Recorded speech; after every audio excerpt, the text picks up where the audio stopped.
Hello again, everybody. My name is Mike Petralia. It's episode 243 of Patriots Beat on the CLNS Media Network. You can find us at our brand new website, www.clnsmedia.com. You can follow us on Twitter at CLNS Media. And, of course, for any Patriots or NFL news, follow us on Twitter at PatriotsCLNS. Our Facebook site is facebook.com/CLNS Media. This is a thrill and a treat to speak with a guy who breaks down film as well as anyone out there not named Bill Belichick. And I would not take insult by that, Steve Palazzolo of ProFootballFocus.com. That is meant as a sincere compliment. Thanks for joining us, Steve. Yeah, thanks for having me. And yeah, absolutely, we'll take that as a compliment. So yeah, it's been a lot of fun, always breaking down the draft class, digging in, and yeah, finally watching everything unfold this week. All right, with the draft this week in Dallas, no one I'd rather talk to, and I'm sure Patriots fans would rather hear from than you, Steve, who just released the mock draft 5 today on ProFootballFocus.com. Okay, no trades. You have the Patriots taking a tight end at number 23 and a corner at 31 in the first round. Tell us why you think Dallas Goedert of South Dakota State and Mike Hughes of Central Florida would be really good fits for the Patriots.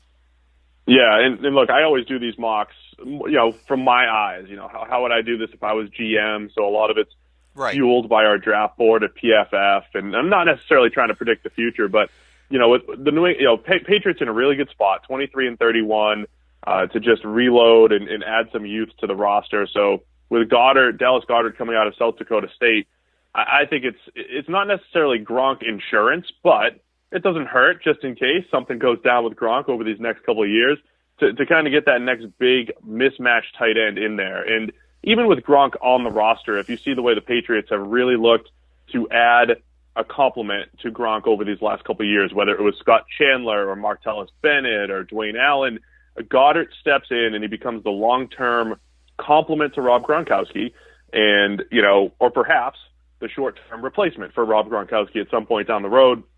But he's just got this big, long frame, 6'5", 250 pounds, and just, makes guys miss after the catch. He's been fantastic with the ball in his hands. South Dakota State almost used him like a glorified wide receiver in their offense. That's how athletic he is. And if you put him and Gronk on the field at the same time, unbelievable mismatches we know that the Patriots can create.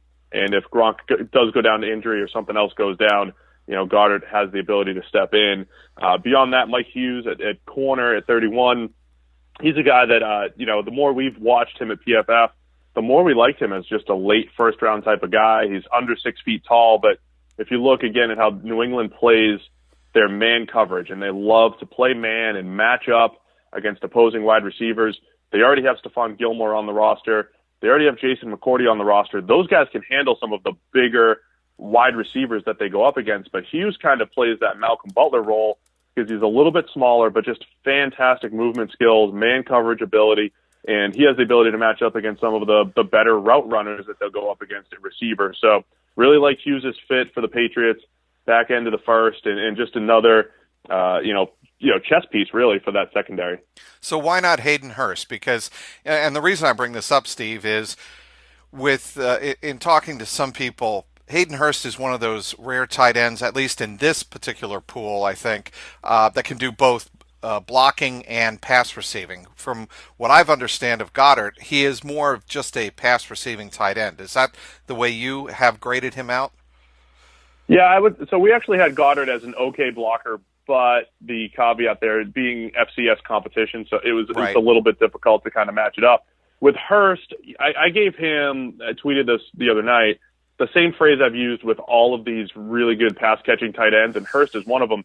As blockers, they just kind of get in the way. I don't know that Hurst is really a great run-blocking option. They used him as this H-back, on-the-move type of player, and he does a good enough job at least locating linebackers in the run game and things like that, but certainly would not put him in that Rob Gronkowski, inline, true run-blocking type of mold.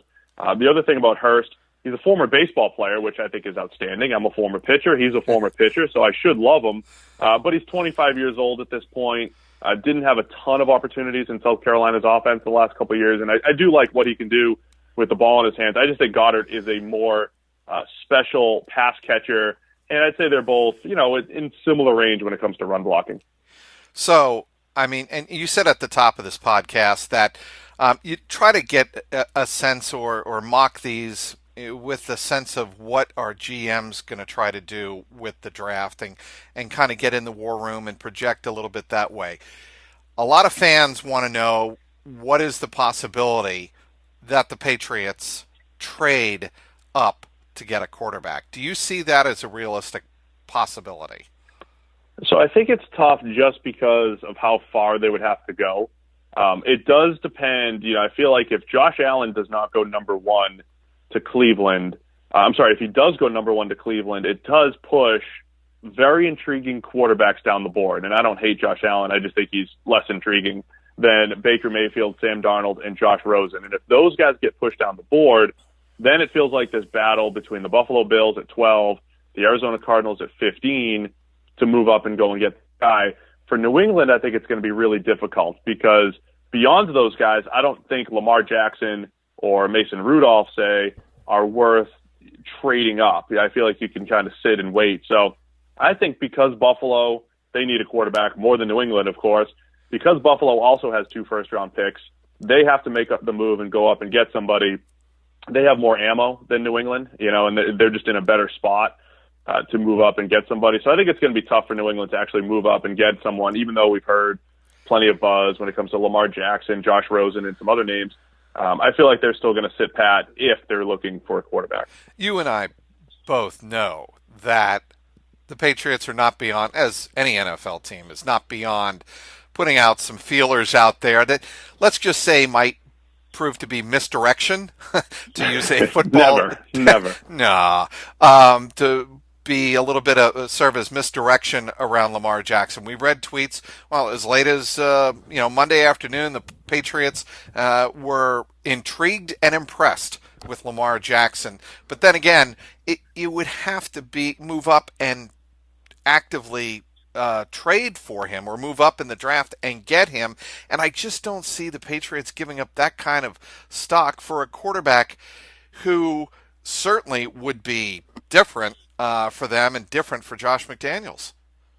Yeah, absolutely. I mean, look, on one hand, I could see them just being, let's do this complete 180 from what people expect, and let's, see the future of the league. And I think a lot of people are trying to say, well, they played Deshaun Watson last year and he had a great game, therefore they need to get this mobile quarterback. I do think there is a chance that Lamar Jackson falls, just because if he does get past Arizona and Buffalo, there's not necessarily a QB needy team that they would have to jump to go get him. But, on the surface, it doesn't look like the greatest fit in the world. No matter who takes Lamar Jackson, you have to build around his skill set. He can throw the ball plenty well. He's got a good enough arm. He makes NFL throws. He's just so inconsistent from an accuracy standpoint that you have to build around his athleticism. So it's really not this classic fit for the Josh McDaniels offensive scheme, your classic Patriots offensive scheme. So it does feel like a little bit more buzz at this point to just try to see if someone's going to bite, ahead of the Patriots. That's exactly how I read that. And, people I've spoken to kind of read it the same way, who are, close to the Patriots, that, look, I mean, they love Lamar Jackson. Mike Lombardi's son was on the Louisville staff, and certainly Bobby Petrino and Bill Belichick are very close and know each other, and I think Belichick respects the pro-style system of Bobby Petrino. There is some smoke there. I just don't know if it rises to a fire, if you catch my drift. Yeah, I mean, I could see that, and it's just funny how that stuff can get out there too. Some of the rumors that got out there that the Patriots were most interested in Lamar. I mean, that feels a little staged, because I don't know how you can honestly assess that, how you can assess the true interest of 32 other teams.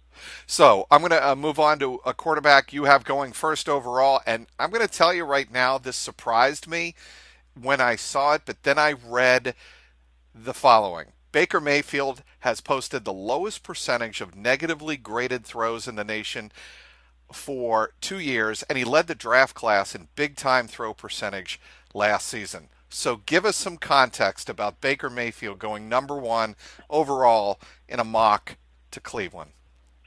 Yeah, so Mayfield has been our top-graded quarterback. We're grading every single snap from a production standpoint in the entire FBS. He's posted the 2 top overall grades that we've given in 4 years of doing this among all quarterbacks.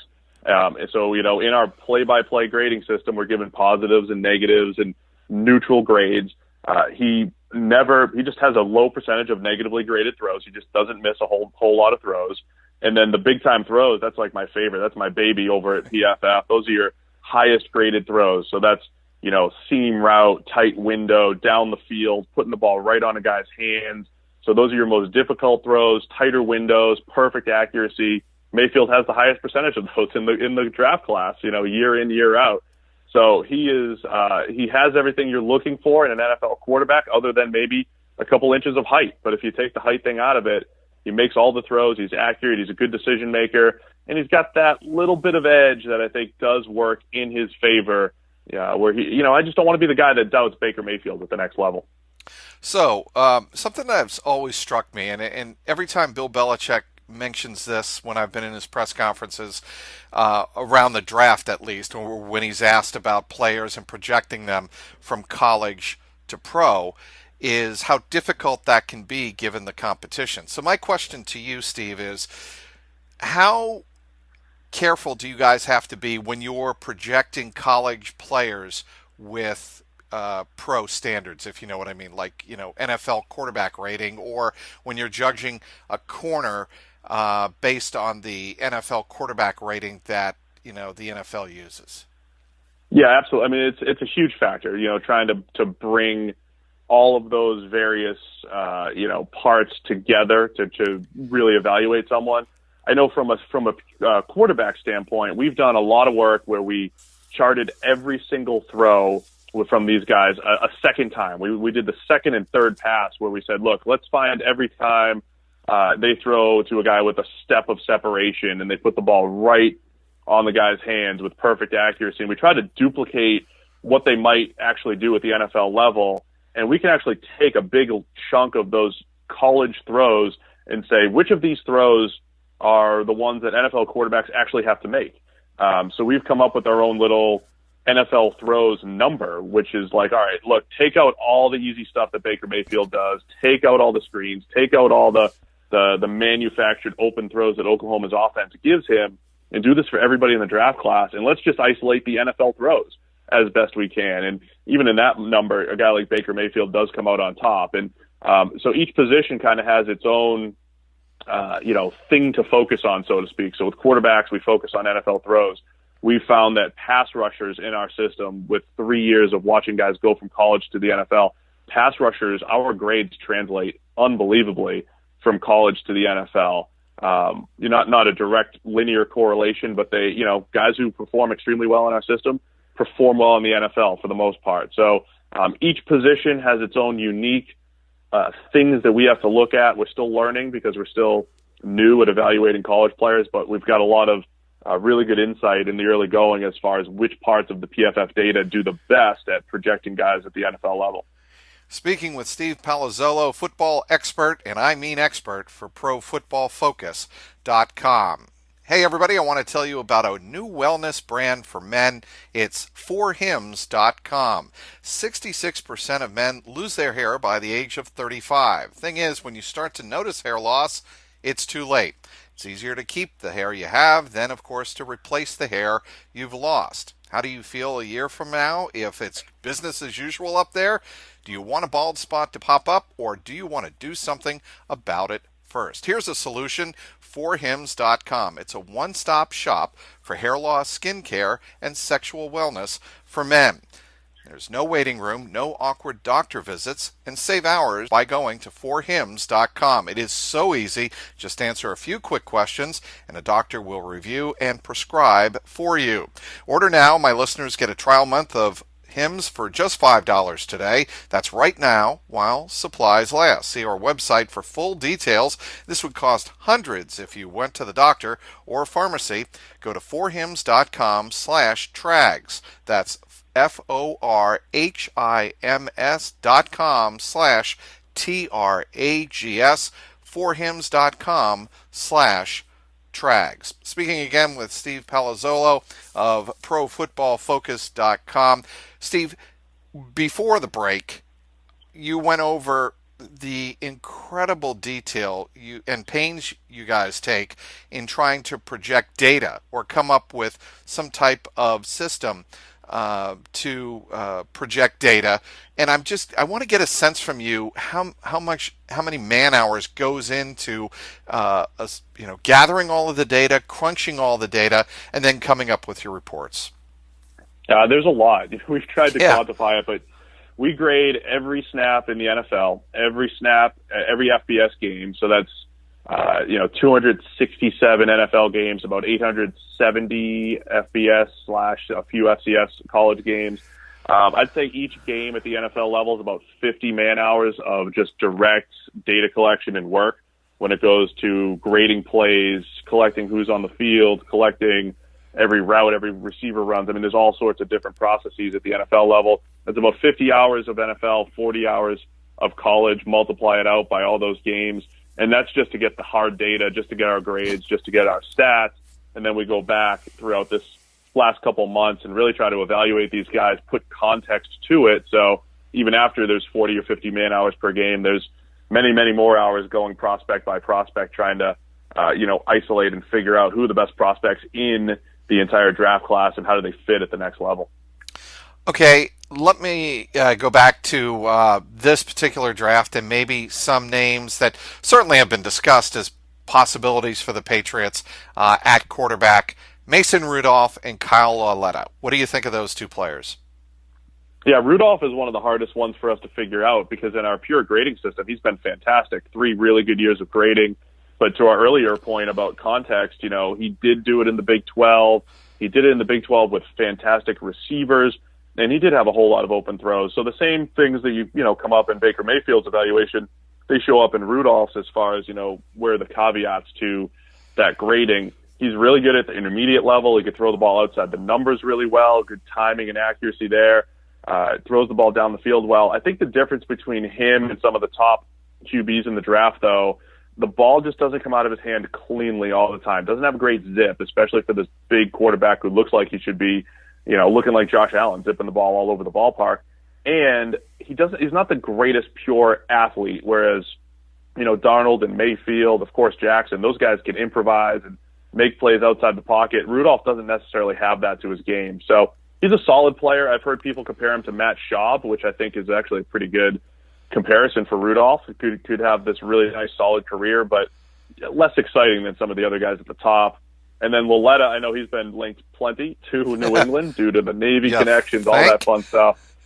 Yeah, so, I mean, there looks like there's a good fit there, but also his playing style, too. We were watching a couple plays in the office the other day where he looked like Jimmy G with this quick release, under pressure, throwing these pinpoint dig routes 15 yards down the field. So his intermediate accuracy is just spectacular. He was the top-graded intermediate thrower. That's about 10 to 19-yard range in our world, and top-graded in the draft class. Struggles with the deep ball a little bit, so has to work on that. But he feels like the type of guy who's just accurate in the right areas. And then he goes to the Senior Bowl, had a fantastic week of practice, wins MVP of the game. His red zone accuracy was fantastic. So he doesn't have this great arm, but timing, anticipation, accuracy, all these important things that quarterbacks need to do, he's really good at without having a cannon for an arm. So very intriguing prospect and a guy that we think is a pretty solid second-round type of player.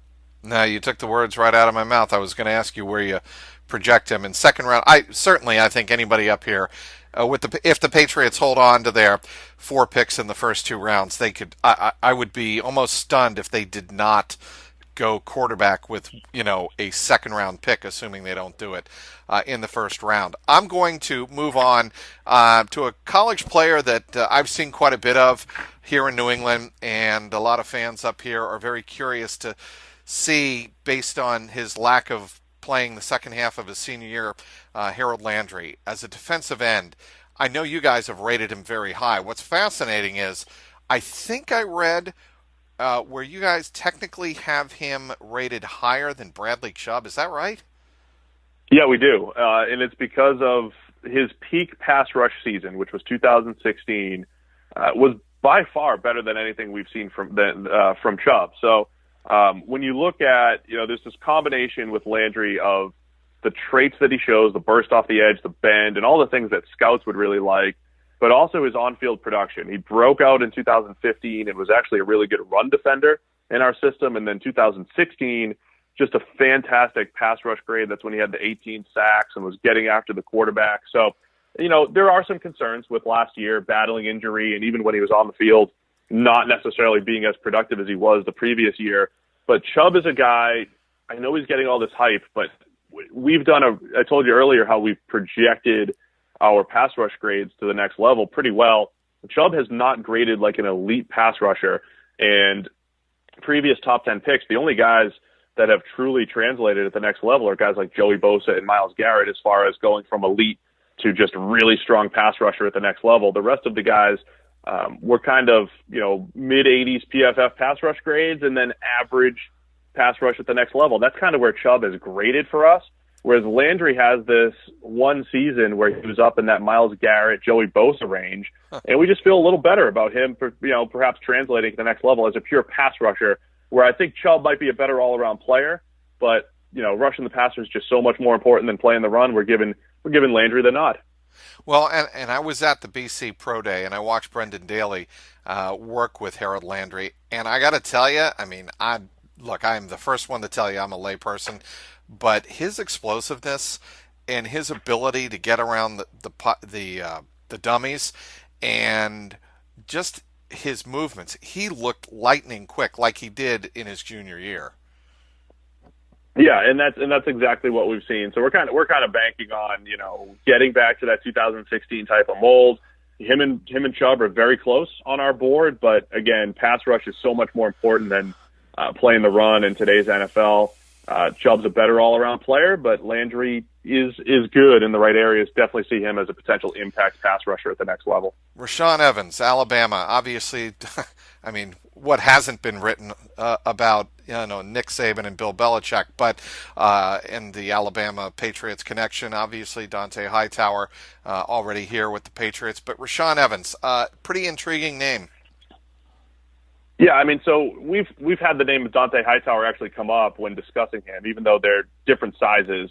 Evans is just an undersized version of Dante Hightower in a couple ways. He started his career at Alabama as a pure edge rusher, just this undersized guy who explode off the edge, a lot like what I just said Harold Landry does. Did that for a couple of years, created a lot of pressure. They made him more of a traditional linebacker in 2016, and he became this really good early down run stopper that you could kind of move around on third down and rush the passer and really kind of be used in the way that the Patriots used Jamie Collins when he was here in New England as well. Jamie Collins or Dante Hightower. Guy, especially Hightower, who's not necessarily great in coverage. You find a way to, work to his skills. Don't let him cover too many tight ends and, don't let him run down the field a whole lot. I feel like Evans is kind of in that mold where he's not the best in coverage. He's still finding his way there. But if, New England, who loves to blitz that A-gap on third down, isolate these linebackers on running backs in the backfield, Evans can have a lot of success doing something like that. So in that regard, really good fit for the Patriots, but still some question marks about his pure coverage ability.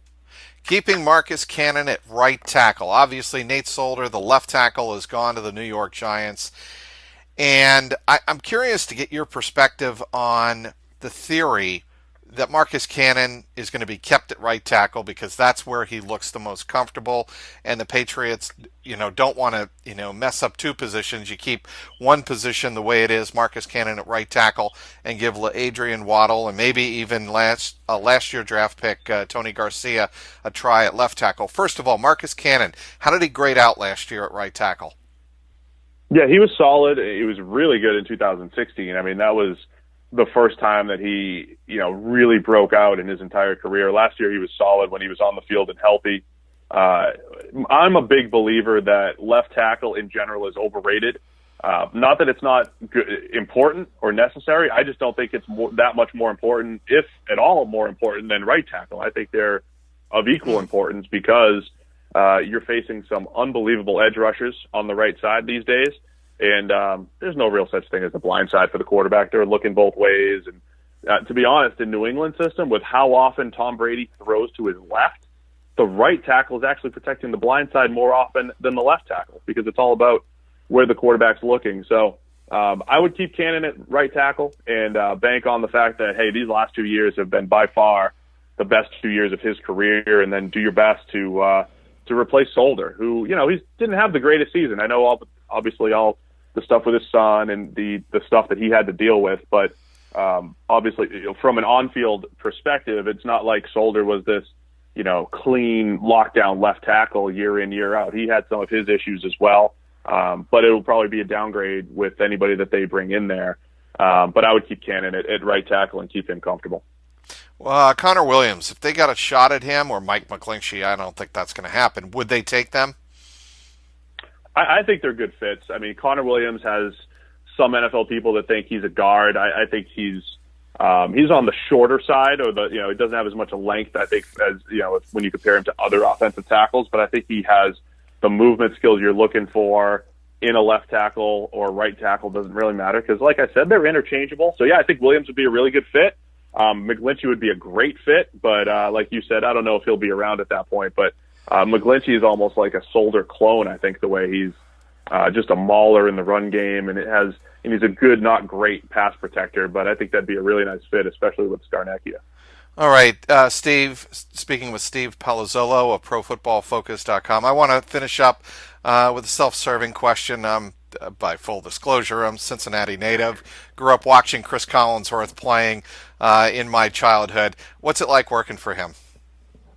He's been great. I mean, I'm a little mad at him. He made me move from New England to Cincinnati, so I'm like celebrating my second year out here in Cincinnati because he moved us here for the office. But beyond that, I'm not too bitter. He's been really good. He just brings this refreshing new ideas to the company and new ways to help us explain what can sometimes be complicated information. And he's always helping us try to explain it in simpler ways and expanding our reach. So it's been a lot of fun. A lot of he's hands-on in the off season and trying to help us every day. So he's been a good boss to this point.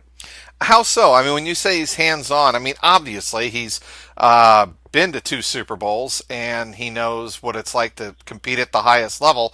To translate that into a situation where you're breaking down film, I just find that pretty fascinating, actually. Yeah, so with him, it's more trying to figure out how do we best position our message as a company. And, he learns, well, to be honest, he learns a lot from us because we're just throwing data at him. Right. And then he teaches us how to really just take the messages and convey them. He's on Sunday Night Football. He's got these packets of information that we're giving him and really all the networks these days.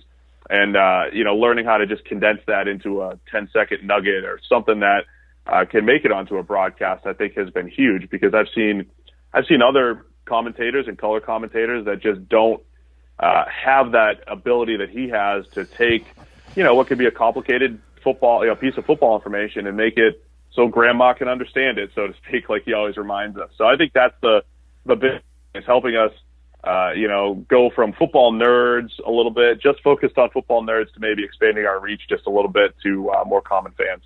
So you know what's going to be your survival guide in Cincinnati?